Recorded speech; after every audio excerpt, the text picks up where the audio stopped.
How you Good doing, morning. Jeremiah? I'm good. How are you? Excellent. I was just forewarning Jeff about your one and two clap things that you've made famous all over the world in boot camps.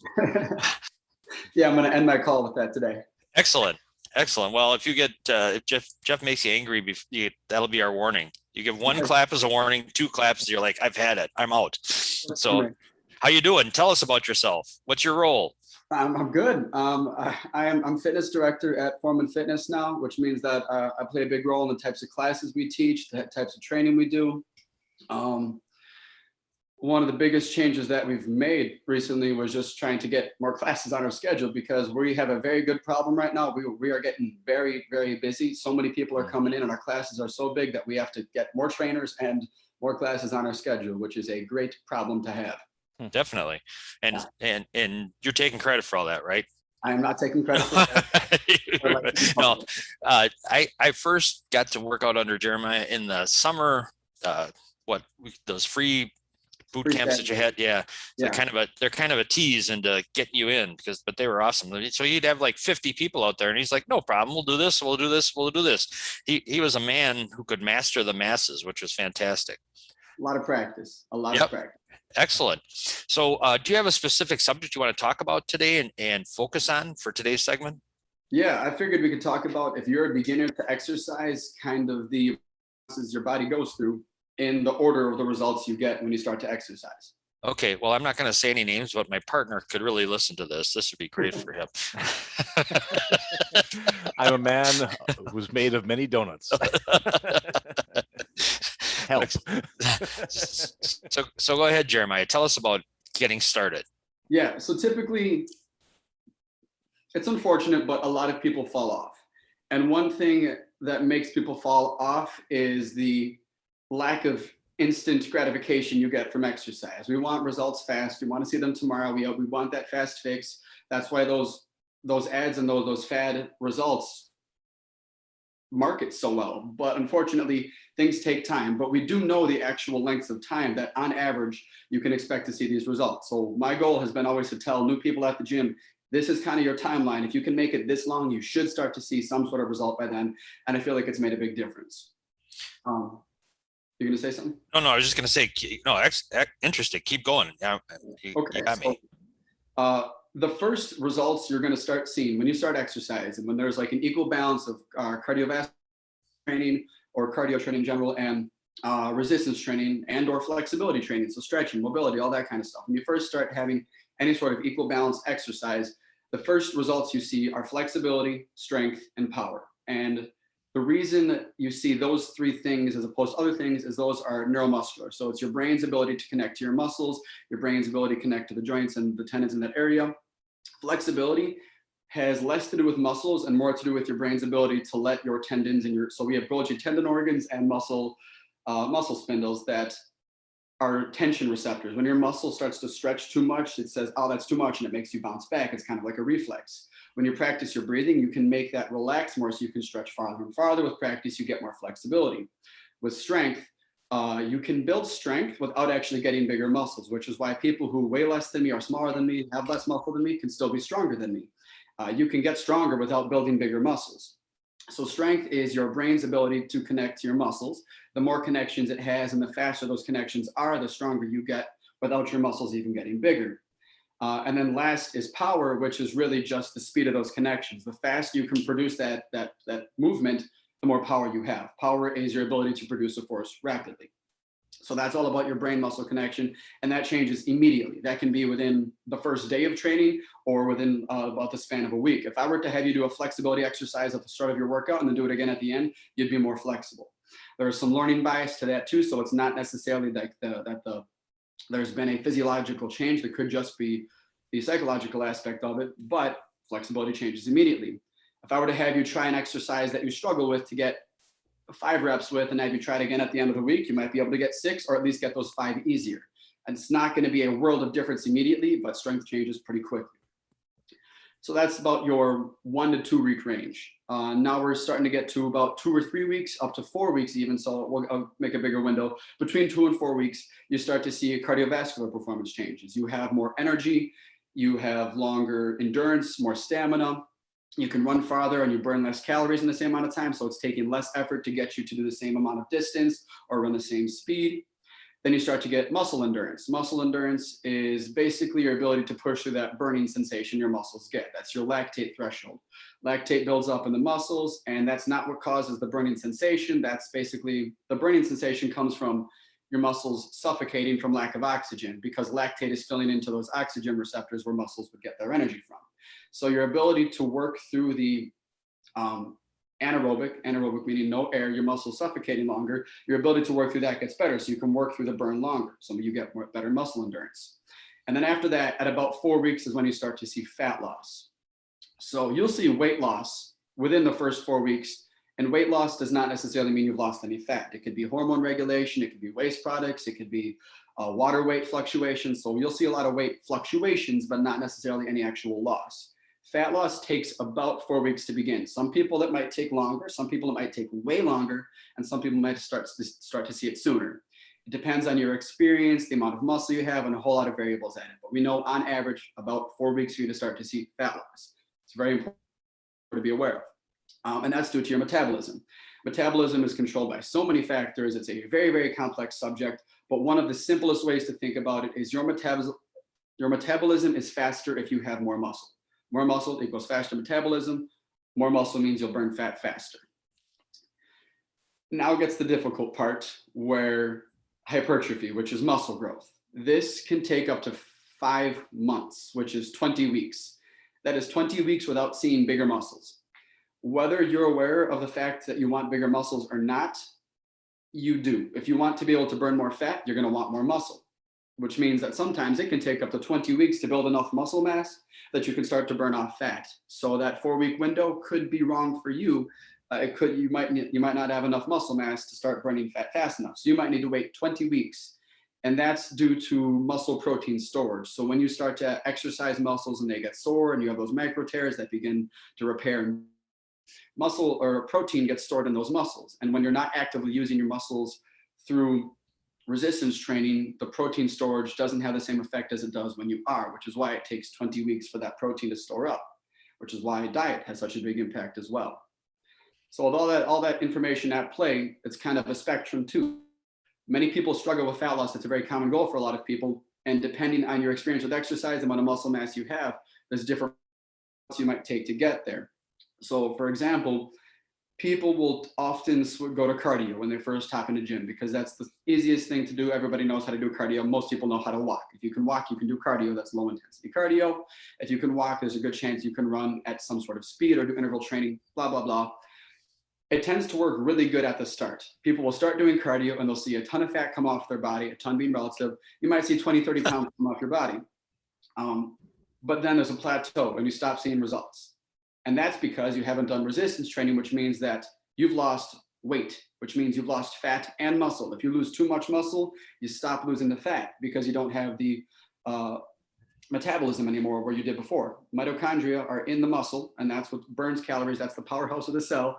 So that's what's using the energy. If you start to lose that, you're going to start burning calories as fast. You've gained muscle endurance and you've gained a cardiovascular capacity where now running the same distance doesn't have the same effect that it had before. Your performance got better. So for a performance athlete, doing cardio all the time is great because you want to be a good runner. But for someone who wants to learn fat, you don't want to lose fat. You don't want to have good endurance. You don't want to have good performance because you want a little work to bring a lot of results. You want to do the least amount of effort to bring the most amount of results. If you've got to run 10 miles every day to burn the calories you were burning at 1 mile, that's probably not what you want. You want to do a little bit to get a lot from it.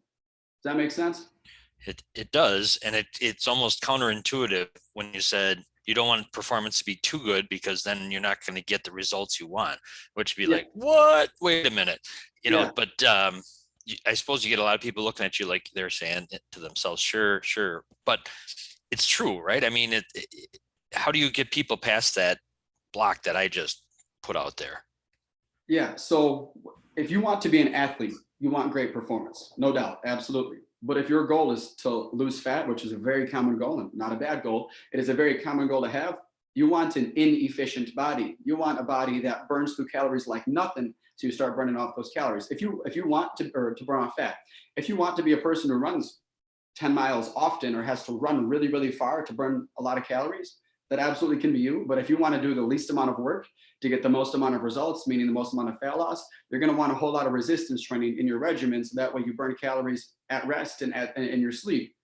That way you burn, people who have more muscle mass will burn calories doing the same workout as someone, will burn more calories than someone doing the same workout as them. So me with more muscle mass than someone else doing the same workout as me, I'm going to burn way more calories than them because it takes a lot more energy to power the muscle in my body than it does to power someone's body with less. So I get a lot more out of a workout than somebody else. Partly why you see these big bodybuilders ignoring other variables and large bodybuilders, performance enhancing drugs, ignoring those. That's why they can change their weight so fast. Oh, but can we ignore that? Really? There are some variables there too. I'll go with athletes who are not on that. You see people, wrestlers, boxers, fighters, they're cutting weight all the time. They're probably not doing it in the healthiest way, but because they have so much muscle mass on their body, they can burn calories pretty quick and they can go through bulking and then cutting quite easily. They can change the amount of fat on their body really easily. Jeremiah, you said, now it starts to make sense after you explain it again. So thank you for that. But you've mentioned resistance training a few times. What is resistance training exactly? It's a good question. That's a pretty blanket statement. Resistance training is more open-ended than people think. It's not just weightlifting. It's not just machines. It's not just barbell work, resistance bands, body weight exercises. It's putting muscles through tension. It's causing muscles to be under tension, some sort of stress. All tension is the same. Your muscle doesn't know the difference between a dumbbell or your body weight or a barbell or a band. There are a few differences in constant resistance versus variable resistance, but all a muscle requires for it to be considered resistance training is tension. They need tension on the muscle for it to stretch. And typically there's a concentric contraction, which is where a muscle shortens, and there's an eccentric contraction where a muscle lengthens. Most muscle damage happens on the eccentric. It's called cross bridging, where we have the way muscle contracts is we have these small sarcomeres deep in the muscle fibers that go past each other. And then the actin and myosin heads catch, kind of like a fishing hook. And then they rip, and that rip causes a tear in the muscle that soon rebuilds and adds more sarcomeres in that little split there. It's also why muscles get wider and not longer. If you've ever wondered that, it's called, I forget the actual term, but muscles can either build in series or in width. Series would mean lengthening the muscle, and then the width would mean widening the muscle, which is why typically when you exercise, your arm doesn't start to get longer, it starts to get wider. Cool. And thank heavens for that. Yes. Yeah. We'll all be knuckle draggers. When you say the tears, Jeremiah, so is that why you need recovery days built in as well for rest? Do you need that? I mean, how does that work? Yes. So yes and no. So soreness is a weird subject that we actually don't know too much about. In the beginning, we thought it was due to inflammation in the muscle, why you get swell, that's the pump at the end of a workout, getting swollen. There would be some fluids built up in the muscle that are kind of waste products, and we would need to get that out of your body. That's what we thought soreness was. Then we thought it was the tear that was literally causing injury, and that needed to be repaired. It does need to be repaired, but that's not causing soreness. We now think that soreness is more related to the nervous system. And then that needs to be repaired. So Ben has a really good analogy where when you go through a tough workout, it's like a house getting hit by an F5 tornado. That house cannot be rebuilt within a day. It's going to take a few days to rebuild that before it can go through another tornado. If you keep hitting it with tornadoes, it's going to keep getting more and more destroyed and taking longer and longer and longer to rebuild. One big mind switch that I've had relatively recently is that we always hear about active recovery, which is why you need to take time off to let your body recover. That makes it sound like recovery needs to be passive. You need to be active and let it self-recover. You can do things to actively recover, and you take effort to make things recover. You can put effort in to recover faster by doing stretching, by doing yoga, eating the right types of foods that lower inflammation and speed up the recovery process, getting enough protein in your body, enough carbohydrates to power all that energy, going for walks for cardiovascular health to keep the blood flowing. You can cause things to recover faster and not just let it be passive by doing nothing or at least less. But you do need to recover. And if you don't recover, there's kind of like a baseline. Your body is never just kind of in maintenance. It's either always above where it's working harder or below where it's trying to get back to normal. And you want to make sure that you head back towards that maintenance line so your body can fully recover so that you can spike it again and work hard and come back down. Or as you keep getting farther and farther and farther from maintenance and your body never fully recovers, this is where injuries happen, overtraining happens, you start to lose muscle mass, you start to stop burning fat because you're training at too high of an intensity and not letting yourself recover. Okay, Wow. that makes a lot of sense. Well, that's great. Um, Oh, go ahead, Bulldog. You got something? Well, I guess it's funny how, number one, I'm blown away by how far like fitness science has come. I mean, it's like, in the 40s and 50s when they'd throw a medicine ball at your stomach and say, "Here you go, you're cured." I mean, By the way, Jeremiah, Bulldog still lives in the 40s and 50s. I do. He uses language from the 40s and 50s. He uses old fart words. We keep track of them on a daily basis. And he dresses like he's from the 40s and 50s. So that's why I do have my 1950s shirt out today. That's the reference from there. Yeah. So, but beyond that, you mentioning this tension thing, the back of my comic books in the 70s and 80s, they had this guy named Charles Atlas who would turn your body into, if you sent him like $2.25. But the thing he kept preaching in these comic book ads was something called dynamic tension, where you'd sit there and you'd pull on your own arms and try. So it's like, as much as things change, some of that stuff is, the science is the same, isn't it? To an extent, yeah. So kind of what you mentioned is how Bruce Lee famously trained, where there would be no change in the range of motion, but their muscles would be under resistance. So that's important to be aware of. That's not going to change your muscles. That is going to change your nervous system. Your nervous system would help fire faster and for longer, so you'd have more endurance with the muscle-brain connection, but your muscles aren't really going to see a huge benefit from that. So you could change your strength, but not your musculature. That's kind of an isometric hold where you're pulling against yourself. There's no movement occurring here.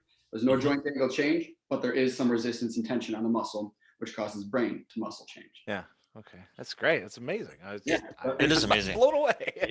What's cool is Jeremiah said something before. I might be butchering your exact, but you said I have a recent mind switch, or something you learned more recently.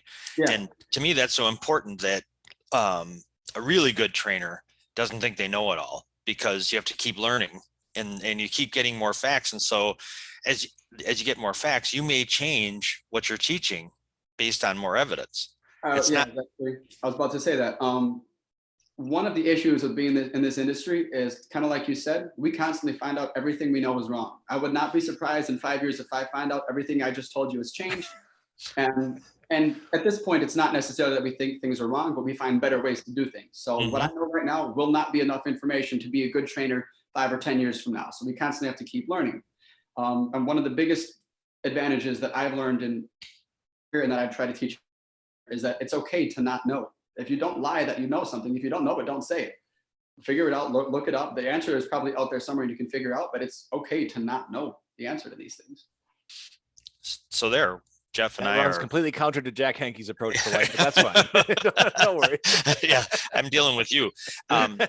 Jeremiah, one thing you haven't covered in the question for you, if someone's beginning to work out, how many times a week and for how long should they do resistance training to mix in with, or what you take it from there? How many times a week should they work out of some kind? So there are health guidelines saying what the average person needs to be healthy, but a lot of them are unfortunately unrealistic. The amount of time you got to spend with flexibility training, strength training, cardio, all that stuff kind of makes it unrealistic. Here's the way I would put it to the general public. If you are not working out right now at all, 0 days a week, 1 day a week makes a difference. I don't care if it's cardio, I don't care if it's strength, it makes a difference. If you're doing 2 days a week, 3 days makes a difference. There is too much. I would say don't work out 7 days a week. At least make sure some of those are active recovery days. But whatever you're doing right now, if you're not happy with the results you're seeing, if you start to do more, you're going to start to see more results. In general, I would love to see somebody show up 3 days a week, Monday, Wednesday, Friday, take a break in between active recovery days. I think it's best for the most people to do more strength days than cardio days, because most people's goals have some sort of aesthetic base where they want to burn off fat, and we don't want to get to a point where you have too much cardio capacity performance where you start burning off fat. So I want to make sure you have enough muscle that you keep seeing results. Muscle mass is also a very big indicator for longevity. People who have more muscle at older ages live longer than people who don't. It is actually a higher indicator of lifespan than cardiovascular health at that point. People who go for high endurance, long runs all the time actually scarring on their heart. Running a marathon is really not good for your heart. It's a great thing to do, but it is not great for your heart. People who walk too much at an older age and don't do enough resistance training lose muscle mass, and they don't live as long as the people who are doing resistance training or flexibility training like yoga, which does build muscle mass. So for the average person, if you 3 days a week, I'd like 2 of those days to be focused on strength and at least 1 of those days to be focused on cardio. Yeah, I think that would be the best case scenario. But simple answer is just do more than what you're doing right now and your body will respond. Okay. And if they wanted to talk to you in particular, like you just wowed them with what you just told us, how do they do that? Or how do they get a hold of you? How do they start? What's the best? What's the best way? Yeah. So come to the gym, call the gym, whatever you need to. You can sign up. My name is Jeremiah. You can sign up for a fitness consult or just say, hey, I want a fitness consult. Chances are I'm the person who's going to reach out to you anyway. That's really your first step. In our gym, the first step is signing up for a fitness consult. We talk about your goals, what you want out of exercise, your experience with exercise, injuries, modifications. We need to know why you want all this is something I like to spend a lot of time on. Why you want all this is super important. It's probably the most important thing. We'll talk about that a lot. And then we'll talk about kind of the next steps from there. Sometimes we do free personal training sessions after that. If I can take you on, I will. If not, I'll shuttle you to a trainer who I know has experience and the skill set to work towards your specific goals. We have a lot of trainers now. Otherwise, some people, classes are going to be good enough for you. Jack, you've done a few of the classes, probably a lot of them by now. We have different services and classes that would work for you. There are different benefits we offer. So my biggest thing is just contact the gym somehow, Facebook, any sort of social media, email, our website, call, walk in, whatever. You'll get on our directory. And even if you don't ask for a fitness consult, I'm probably going to reach out to you and offer one. So if you just get in contact with our gym, you'll probably see my name pop up in your messages or your email at some point. And it's form and written out online. So it's formandfitness.com. Yeah. And Grafton. Yeah. I did Mary Jo's class this morning. Yeah. So I need an active recovery. And right now Hilda was not available. Oh, man. And the why is simple, Jeremiah. Come on. Chicks. It's all about the chicks. That's all it is. Right? No. Maybe okay. When no matter what Bulldog tells you, that's what it's about. I'll support it. The soul cleansing of satisfaction. No, it's just chicks. Okay, good. No, this is great. It's great stuff. We really want to make this a Friday. We're going to start calling it Fitness Friday, and having whether you or Ben or someone from your team come on and talk about different subjects, because there is so much to know. And where do you start? Some people don't want to reach out at first. They feel a little more comfortable getting some. This would be a great way to get some information as you build up to joining a gym or even checking in at a gym. Yeah, big time.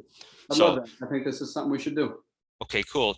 Any other parting shots you have for us? I think the last piece I would leave you with is that you are the sum total of the decisions you're making in regard to your body. What you eat, how you sleep, your stress level, how you treat yourself, the amount you exercise, you are the sum total of all that. If you want to see a positive change, some change needs to happen. You can't keep doing the same thing and expect the change to happen by itself. You need to be active in it. A small change over a long period of time makes a bigger difference than a big change over a short period of time. Well, you got a good one here, Jack. Very inspirational. That's great. He is. He's all right. Word is he's okay. He gave one day I was leaving town. I wanted to get a workout, and Jeremiah was pacing. He was doing something right in the middle of something. I bothered him anyway. It didn't matter.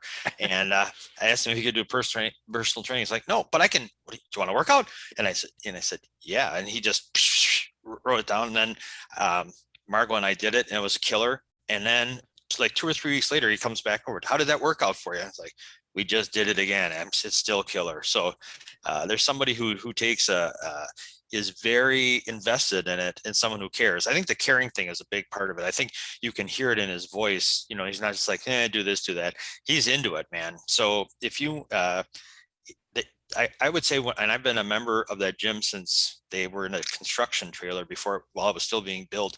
And one of the reasons I have been a member of Form and Fitness for so long is quality of trainers, but the whole attitude of we want to help you. It's not like, Yeah. it's not a gym just for people who are in great shape to come and look at themselves. It's, you see all different body types, you see all different ages of people. You have some for seniors, you have senior classes in particular. It's great stuff. So it's a great place to work out. And I would highly recommend someone calling and talking to Jeremiah. He'll get you started on the right track. I'm biased. Fantastic. I agree. Yeah, there you go. Thanks for coming by, sir. Yeah, Nice to meet you. Thanks for having me. All right. I hope to see you again next week, or someone from your I think Ben's on next week. So okay. next week will be a little bit of a downer after Jeremiah with Ben. Ben's kind of so. That's true. No, it's great. Thanks a lot, and have a great weekend, Jeremiah. You too. Thanks. Take care. Bye-bye. Yep. See you. Bye.